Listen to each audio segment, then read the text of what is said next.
Hi everyone, I'm Shifu Chen from Zhejiang University.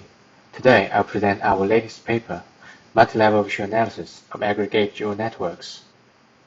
The spreading processes in urban space, like traffic jam and air pollution propagation, are usually characterized as many directed geospatial networks, geo-networks for short.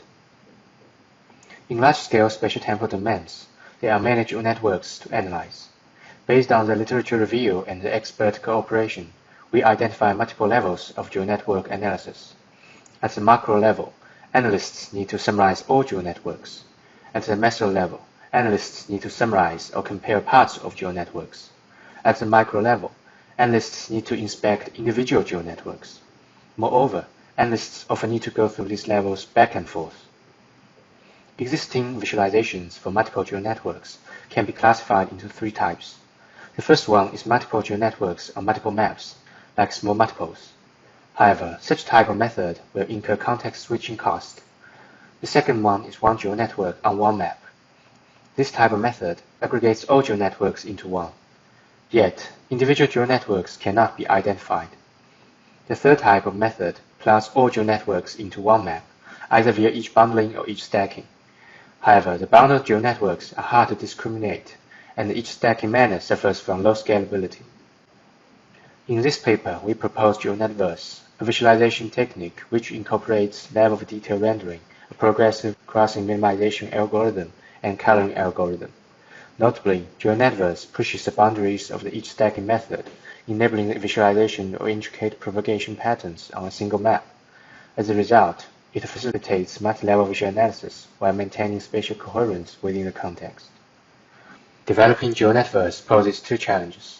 First, geo-networks share enormous edges, and the pixels allocated to each network are very limited. We need to incorporate level of detail rendering. Besides, geo-networks have crossings with each other. We need to optimize the layout based on LOD rendering. Second, coloring geo-networks can greatly improve discrimination. However, the available colors are limited and the networks are highly intertwined. Therefore, a new coloring algorithm needs to be proposed. We developed Geo-Net-VIS to address challenges. Geo-Net-VIS adopted each stacking strategy to plot geo-networks on one map. The width encodes the weight of geo-network. Subsequently, we propose a level of detail rendering based on hierarchical clustering, progressive layout optimization algorithm to minimize crossings, a K-coloring algorithm to improve the discrimination of geo-networks, finally improving the visual scalability. The first step is level of detail rendering. To do that, we first perform hierarchical clustering on the geo-networks according to their topology. In each iteration, we pick up the most similar to geo-networks and merge them as a new one. Such a process is performed until the similarity is below a threshold, or the networks on the screen are less than a threshold. Levels with different details are formed from top to bottom. The leaf nodes are the original geo-networks, and the rest are the merged ones. Based on these hierarchies, we implement level of detail rendering. Level 0, Level 1, Level 2, and Level 3. We also support interactive local Guodao. The second step is layout optimization. The level of detail rendering enforces position constraints of geo-networks position across levels. In the example of this slide, G2 and G3 should be placed on the G1. We propose a progressive layout optimization algorithm that can achieve crossing minimization on the position constraints. First, the geo-networks at this first level are laid out via integer linear programming.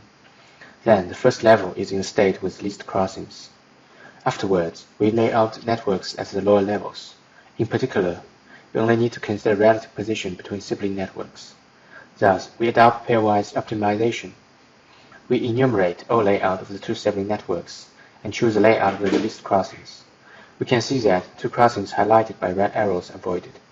The following levels are laid out using pairwise optimization. The third step is K-coloring. We use 8 colors with sufficient distinction as the base colors. In the LAB color space, we sample the neighborhood of each base color to generate more colors, including distinguishable colors and similar colors. We use positional graph to describe the relationship between geo-networks, including adjacency, intersecting, co-edge, and hierarchy. We conclude 4 coloring constraints. For example, geo-networks with any positional relationships cannot have the same color. Besides, to ensure visual consistency, one child geo-network inherits the parent's color. Based on the positional graph and hierarchies, we propose progressive coloring algorithm. First, we color the geo-networks at the first level. We employ the backtracking method to traverse each node of positional graph and assign it with a color with the lowest possible order. If current solution cannot satisfy all constraints, backtrack and recolor. When coloring the geo-networks at the lower level, we perform color inheritance first. Here, G6 inherits G2's color. For the remaining networks, we start with the lowest order colors to color them until the 4 coloring constraints are satisfied. We use 5 datasets to evaluate geo-networks. We perform quantitative experiment, case studies, and user study based on these 5 datasets. The quantitative experiment analyzes the runtime, memory consumption, crossing minimization, and coloring. The result shows that geo-networks perform well in these aspects. And we perform real-world case studies as well. In the first case, we analyze the propagation patterns of air pollution in the BTH region. Each geo-network represents a propagation pattern. Thick edges are mostly inside Shijiazhuang, Beijing, and Tianjin, the 3 largest cities in the dataset. The edges among them are relatively thin, suggesting air pollutants spread mainly within cities. Then we zoom in on the Shijiazhuang region. A purple geo-network connects most districts of this region with its thick edges. Moreover, these edges each have 2 opposite and similarly bright and sized arrows, suggesting that air pollutants frequently were transported back and forth. We drill down the purple geo-network by splitting it 4 times. Still, the finer-grained geo-networks connect the districts with bidirectional edges, which further confirm the findings. We then zoom in on Beijing.